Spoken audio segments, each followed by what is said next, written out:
we have always talked about some drawbacks behind surgical instruments industry, but we never talk about innovative uh, matters. How can we develop our surgical instruments industry?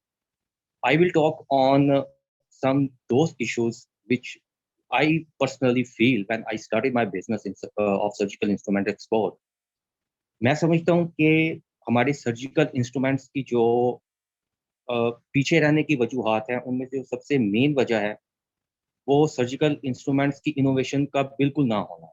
और उसकी जो main reason है, उसकी main reason के पीछे हमारे सियालकोट के अंदर कोई ऐसा टेक्निकल इंस्टीट्यूट नहीं है, जहाँ पे आप सर्जिकल इंस्ट्रूमेंट्स की मैन्युफैक्चरिंग और उसकी डेप्थ को समझ सकें। ना ही हमारे जो जायंट्स और जो की प्लेयर्स हैं सर्जिकल इंस्ट्रूमेंट्स की इंडस्ट्री में जो कि एक्सपोर्ट करते हैं, वो इस चीज़ के अंदर कोई ऐसा स्टेप लेते हैं कि वो न्यू जनरेशन को न्यू प्रोडक्ट्स की डेवलपमेंट के बारे में कुछ समझा सकें, कुछ बता सकें। अनफॉर्चुनेटली हमारी जो इंडस्ट्री है वो एक शागिर्द उस्ताद की इंडस्ट्री है। We are copying German instruments, French instruments from so many years, even 100 years हमारी इस इंडस्ट्री को हो गए हैं और हम जस्ट कॉपी और पेस्ट कर रहे हैं। We are not developing any single new product. और अनफॉर्चुनेटली हमारा सियालकोट का एक भी सिंगल ब्रांड वर्ल्ड वाइड नहीं है। We are just producing our instruments, export to Germany and USA. They stamp their brand name on them and earn a lot of money. Even we have no access, fully access in MENA, region like USA and Saudi Arabia. Saudi Arabia is a big market. MENA region is a big market like UAE, Libya, Kuwait, Qatar. But unfortunately, German instruments are very favorite of them, not ours. But we manufacture German instruments for German companies in Sialkot. First of all, I want to say that it is the responsibility of government, it is responsibility of our chamber, it is responsibility of surgical association to कोई ऐसा institute ये बनाएं जिसके अंदर हमारी जो new generation है वो जाए और इस इंस्ट्रूमेंट्स को बनाना सीखे। बाहर के टूर्स, एजुकेशनल टूर्स होने चाहिए, लाइक जर्मनी जैसे टुटलिंजन है is a first cluster of making surgical instrument. वहाँ पे जाएं, शेफील्ड जाएं इंग्लैंड, जहाँ पे न्यू प्रोडक्ट्स को लोग सीखें। We are just producing simple easy disposable instruments. Even endoscopes के ऊपर हमारी कोई तवज्जो नहीं, ऑस्ट्रोस्कोप्स के ऊपर हमारी कोई तवज्जो नहीं, स्टेथोस्कोप्स के ऊपर कोई तवज्जो नहीं, बेसिक मेडिकल केयर एसेंशियल्स जो होती हैं उसके ऊपर हमारी कोई तवज्जो नहीं। एयर एयर जो मैनेजमेंट है, एयर सिस्टम मैनेजमेंट जैसे कि एनेस्थेसिया है, उसके ऊपर हमारी कोई तवज्जो नहीं, कोई न्यू प्रोडक्ट्स हम डेवलप नहीं कर रहे अनफॉर्चुनेटली। इलेक्ट्रोसर्जिकल है, दुनिया बहुत आगे चली गई है। We are just making bipolar and monopolar forceps. Just मेरा ख्याल में 4 या 5 या आप कह लें 10 कंपनीज होंगी जहां तक मेरी नाकिस इंफॉर्मेशन है जो कि कुछ इनोवेटिव काम कर रही हैं। बाकी सब जो है ना वो सिर्फ कॉपी पेस्ट है बाइपोलर और मोनोपोलर के ऊपर। इसके अलावा हमारे पास रोबोटिक जो टेक्नोलॉजी आ गई है सर्जरी के अंदर, उसके ऊपर हमारा 0% है, बिल्कुल जीरो है। सेकंड, आप बात करते हैं हम मटेरियल की, हमारे यहाँ पे लोगों को मटेरियल इंफॉर्मेशन ही नहीं है कि कौन सा स्टील किस प्रोडक्ट के लिए इस्तेमाल होता है। टाइटेनियम इंस्ट्रूमेंट्स आप ले लें, उसके अंदर भी हमारे यहाँ बहुत कम काम हो रहा है। इवन के आप अगर जापान को देखें तो वो बहुत अच्छा काम कर रहे हैं ऑप्थोमोलॉजी इंस्ट्रूमेंट्स के अंदर, और सब वो टाइटेनियम में बनते हैं। हमारा जो काम है इधर सर्जिकल में, हम जस्ट वही कॉपी पेस्ट के ऊपर है, उस्ताद शागिर्द का एक सिस्टम है, उससे हम निकलना ही नहीं चाह रहे। और उसके पीछे वजूहात हैं कि हमारे यहाँ पे न्यू कमर्स और जो न्यू जनरेशन है उसके लिए कोई ऐसी अपॉर्चुनिटीज ही नहीं है। थर्ड, आप ई कॉमर्स को ले लें, सर्जिकल इंस्ट्रूमेंट्स अब बहुत सी दुनिया ई कॉमर्स के बेस के ऊपर बेच रही है, लेकिन हम अनफॉर्चुनेटली ई कॉमर्स के ऊपर जीरो है। Even we don't have a PayPal, e commerce और any other Alibaba like platform for our newcomer exporters. तो इस चीज के ऊपर मैं समझता हूँ कि इनोवेशन जस्ट एक एक्सपोर्टर या एक बिजनेसमैन नहीं करता, उसको एक पूरा एक इन्वायरमेंट मिलता है जिसके अंदर वो उस चीज को इनोवेट करता है। इवन हमारी जो न्यू जनरेशन है दे डोंट हैव टाइम, ठीक है। उसके अलावा उनकी एजुकेशन की तो जो बहुत कम है, इंग्लिश लैंग्वेज स्किल्स के ऊपर हम बहुत पीछे हैं। इसके अलावा हमारा एक्सेस है, जो वीज़ा प्रॉब्लम्स हैं कि हम दूसरे एग्जीबिशन या ट्रेड फेयर्स पे जाएँ और वहाँ पे जाके हम न्यू क्लाइंट्स को देखें, न्यू प्रोडक्ट्स को सीखें, न्यू प्रोडक्ट्स को हम उनके साथ उस चीज़ के ऊपर डिस्कशन करें, उसके ऊपर भी हमारी ना ही कोई तवज्जो है, ना गवर्नमेंट की तरफ से कोई तवज्जो है अनफॉर्चुनेटली, और ना ही हम लोग खुद इस चीज़ के ऊपर कोई स्टेप ले रहे हैं। जो कि थोड़ा बहुत काम हो रहा है, ये कुछ भी नहीं है। इवन कि if you is a multi billion dollar industry है मेडिकल इंडस्ट्री, और उसके अंदर पाकिस्तान के शेयर, जैसे कि मेरे भाई कियानी साहब ने बताया कि हमारा ना होने के बराबर। इसके अलावा हम बहुत ही बेसिक्स जो एक सतह है उसके ऊपर काम कर रहे हैं। हम उससे आगे हमें अब बढ़ना चाहिए। हमें अपनी जो मेडिकल और जो सर्जिकल की इंडस्ट्री है इसके अंदर आना चाहिए। इसमें मेडिकल फर्नीचर है, आपका हॉस्पिटल फर्नीचर है, क्लिनिकल फर्नीचर है, इसके अलावा स्पॉन्जेस हैं, इसके अलावा जो मेडिकल टेक्सटाइल है, मेडिकल गाउन्स हैं। There are a lot of items जो जिसके अंदर हम मैं समझता हूँ कि बिलियंस ऑफ डॉलर्स जो है वो कमा सकते हैं। हमें फुटबॉल की डिक्लाइन जो हुई थी उससे कुछ सीखना चाहिए। आप देख रहे हैं, अगर 90s का दौर देखें तो we are producing 90% soccer ball जो कि पूरी दुनिया में खेला जाता है, वो सियालकोट से जा रहा था। लेकिन अनफॉर्चुनेटली 2000 जैसे ही 2000 स्टार्ट हुआ है, हमारा डिक्लाइन जो है ना वो स्टार्ट हुआ है साहब। उसकी वजूहत है कि हमने न्यू टेक्नोलॉजीज़ को अडॉप्ट ही नहीं किया। जब पूरी दुनिया machines sorry machine stitch ball बना रही थी, we are still on hands, और हम कम्पीट ही नहीं कर सके उन कंपनीज़ के साथ जो कि डेली का बहुत ह्यूज क्वांटिटी में बॉल प्रोड्यूस करनी थी, जैसे कि अब थाईलैंड है या चाइना है। और अनफॉर्चुनेटली आप फुटबॉल का हशर देखेंगे क्या हुआ। अब चंद कंपनीज़ हैं जो कि न्यू इनोवेशन के साथ या न्यू टेक्नोलॉजी के साथ काम कर रही हैं, और वही इस टाइम फील्ड में है, बाकी सब आउट हो चुके हैं। और अनफॉर्चुनेटली अगर हम इसी तरीके से चलते रहें, तो मुझे नहीं लगता कि हम सर्जिकल इंस्ट्रूमेंट्स को बहुत ज़्यादा देर तक ये इसका सर्वाइवल रहेगा। बेसिक इंस्ट्रूमेंट्स में ज़रूर है हो सकता है, लेकिन न्यू टेक्नोलॉजी या न्यू आइटम्स के अंदर हम एंटर हो ही नहीं रहे।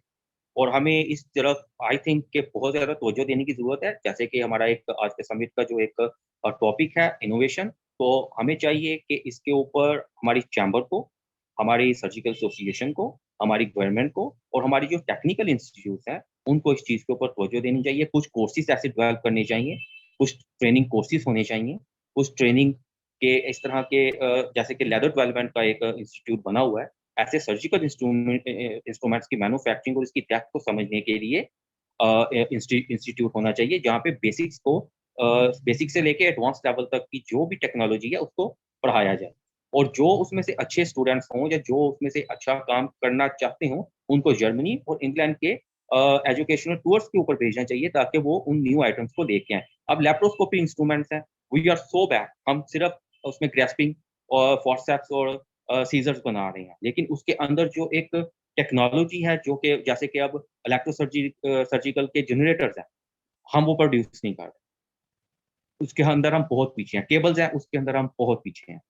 इसके अलावा हम सो मैनी आइटम्स, अगर आप सर्जिकल या मेडिकल की लाइन में जाएँ, there are a lot of items जिसके अंदर मैं समझता हूँ कि हम बिल्कुल काम नहीं कर रहे, और इसकी मुझे पर्सनली दुःख भी होता है। जैसे कि मैंने यूके में देखा है, बहुत सी कंपनीज़ को देखा है, दे आर सो इनोवेटिव।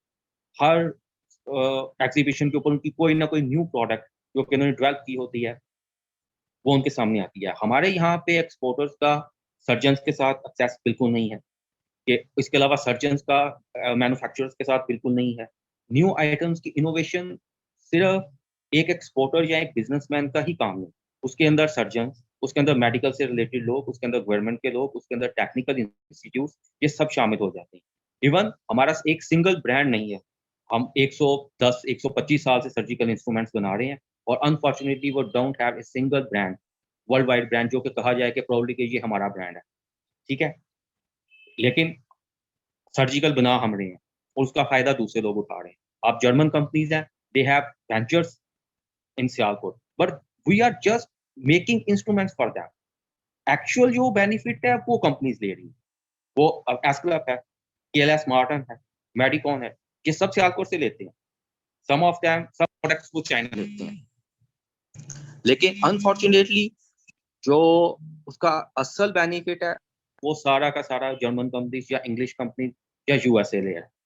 हम इसके ऊपर बिल्कुल काम नहीं कर रहे, और मैं समझता हूँ कि अगर हम इस इंडस्ट्री की बका चाहते हैं, इस इंडस्ट्री को लॉन्ग टर्म और बहुत देर तक चलाना चाहते हैं, तो आई थिंक कि हमें इनोवेशन की बहुत से जो न्यू मामलात हैं, उनके ऊपर तवज्जो देनी चाहिए। इसके अंदर जो हमारे सर्जिकल इंडस्ट्री के स्टेक होल्डर्स हैं, बिग जायंट्स हैं, उनकी भी ज़िम्मेदारी बनती है कि वो अपनी फैक्ट्रीज़ में एक्सेस दें, अपनी फैक्ट्रीज़ के अंदर वो इस किस्म के ट्रेनिंग कोर्सेज़ को स्टार्ट करें कि हम न्यू आइटम्स को समझने की जो है वो हमारे अंदर जो एक सलाहियत जो है ना वो डेवलप करें वो, ठीक है? इसके अलावा जहाँ तक बात है न्यू मार्केट्स की, अब मेक्सिको है, वो ऑर्थोपेडिक में बहुत अच्छा काम कर रहे हैं। टर्की है, उनका रिमार्केबल काम हो गया अब सर्जिकल के अंदर। जर्मनी तो ऑलरेडी नंबर 1 पे था। यूएसए है, इसके अलावा मलेशिया देख लें, चाइना देख लें, थाईलैंड देख लें। ये वो इंडिया, इवन इंडिया जो आपके ऑर्थोपेडिक इम्प्लांट्स हैं, टाइटेनियम इम्प्लांट्स हैं, स्क्रूज़ हैं, प्लेट्स हैं, उसके अंदर वो बहुत अच्छा काम कर रहे हैं और वो बहुत एक ह्यूज मार्केट को कवर कर रहे हैं और अनफॉर्चुनेटली हम इससे बहुत पीछे हैं। इसके अलावा 3D मॉडलिंग सियालकोट में अब मेरे ख्याल में बहुत कम फैक्ट्रीज़ में 3D मॉडलिंग है। इसके अलावा बहुत कम फैक्ट्रीज़ हैं जो कि कैड और कैम के ऊपर काम कर रही हैं। बहुत कम है जो कि सीएनसी टेक्नोलॉजी के ऊपर काम कर रही हैं। बहुत कम ऐसी मतलब फैक्ट्रीज़ हैं जो कि न्यू मटीरियल्स के ऊपर काम कर रही हैं। बिल्कुल भी नहीं कर रही। हमारे यहाँ पे न्यू मटीरियल इवन नाउ तो पॉलीमर्स अब तो एस्पेल ने पॉलीमर्स इंस्ट्रूमेंट्स जो हैं वो लॉन्च कर दिए हैं।